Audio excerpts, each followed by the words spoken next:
आप सभी माता बहन भाइयों को जय श्री राधे, जय श्री कृष्ण। आज हम कार्तिक महात्म का 11वां अध्याय सुनेंगे।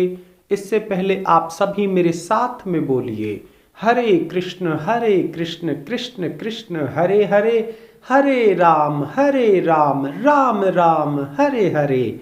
आइए कार्तिक महात्म के 11वें अध्याय को सुनते हैं। नारद जी ने जलंधर के राज्य अभिषेक की कथा सुनाते हुए राजा पृथु से कहा, हे राजन, एक बार सागर पुत्र जलंधर अपनी पत्नी वृंदा सहित सभा में बैठा हुआ था। तभी गुरु शुक्राचार्य जी का वहां आगमन हुआ। उनके तेज से सभी दिशाएं प्रकाशित हो गई। गुरु शुक्राचार्य को आता देख जलंधर ने असुरों सहित उठकर बड़े आदर से उन्हें प्रणाम किया। गुरु शुक्राचार्य जी ने उनको आशीर्वाद दिया। फिर जलंधर ने उन्हें एक दिव्य आसन पर बैठाकर उनसे विनम्रता पूर्वक पूछा, हे गुरुदेव, आप हमें यह बताने की कृपा करें कि राहु का सिर किसने काटा था। इस पर दैत्य गुरु शुक्राचार्य ने विरोचन पुत्र हिरण्यकश्यपु और उसके धर्मात्मा पौत्र का परिचय देकर देवताओं और असुरों द्वारा समुद्र मंथन की कथा संक्षेप में सुनाते हुए बताया कि हे राजन, जब समुद्र से अमृत निकला तो उस समय देव रूप बनाकर राहु भी अमृत पीने बैठ गया था। इस पर इंद्र के पक्षपाती भगवान विष्णु ने राहु का सिर काट दिया। अपने गुरु के मुख से इस प्रकार के वचन सुनकर जलंधर के क्रोध की सीमा ना रही। उसके नेत्र लाल हो गए। फिर उसने अपने धस्मर नामक दूत को बुलाया और उसे शुक्राचार्य द्वारा बताया गया पूरा वृतांत सुनाया। तत्पश्चात उसने धस्मर को आज्ञा दी कि तुम शीघ्र ही इंद्रपुरी में जाकर इंद्र को मेरी शरण में ले आओ। धस्मर जलंधर का बहुत आज्ञाकारी एवं निपुण दूत था। वह जल्द ही इंद्र की सुधर्मा नामक सभा में जा पहुंचा और जलंधर के शब्दों में इंद्र से बोल उठा, इंद्र, तुमने समुद्र का मंथन क्यों किया और मेरे पिता के समस्त रत्नों को तुमने क्यों लिया? ऐसा करके तुमने अच्छा नहीं किया। यदि तू अपना भला चाहता है तो देवताओं सहित रत्नों को लेकर मेरी शरण में आ जा, अन्यथा मैं तेरे राज्य का विध्वंस कर दूंगा।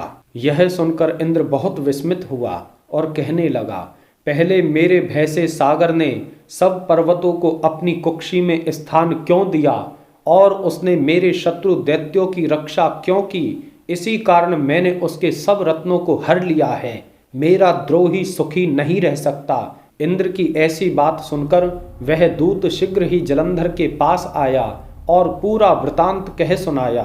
उसे सुनते ही जलंधर क्रोध में भर गया और देवताओं पर विजय प्राप्त करने के लिए उसने सभी दैत्यों को बुलाया। हे राजन, फिर तो सब दिशाओं और पाताल से करोड़ों करोड़ों दैत्य उसके पास आने लगे। शुंभ निशुंभ आदि करोड़ों सेनापतियों के साथ जलंधर इंद्र से युद्ध करने लगा। शीघ्र ही इंद्र के नंदन वन में उसने अपनी सारी सेना उतार दी। वीरों की शंख ध्वनि और गर्जना से इंद्रपुरी गूंज उठी। अमरावती छोड़कर देवता उससे युद्ध करने चले। भयानक मारकाट हुई। असुरों के गुरु शुक्राचार्य अपनी मृत संजीवनी विद्या से और देव गुरु बृहस्पति द्रोणगिरी से औषधि लाकर मरे हुए देवताओं और दैत्यों को जीवित करने लगे। इस पर जलंधर ने क्रोधित होकर शुक्राचार्य से कहा, हे गुरुदेव, मेरे हाथ से मरे हुए देवता कैसे जीवित हो रहे हैं? जीवित वाली विद्या तो आपके पास है। शुक्राचार्य ने कहा, जलंधर, ये सब द्रोणगिरी और बृहस्पति का किया हुआ है। इतना सुनते ही जलंधर ने द्रोणाचल पर्वत को उखाड़ दिया।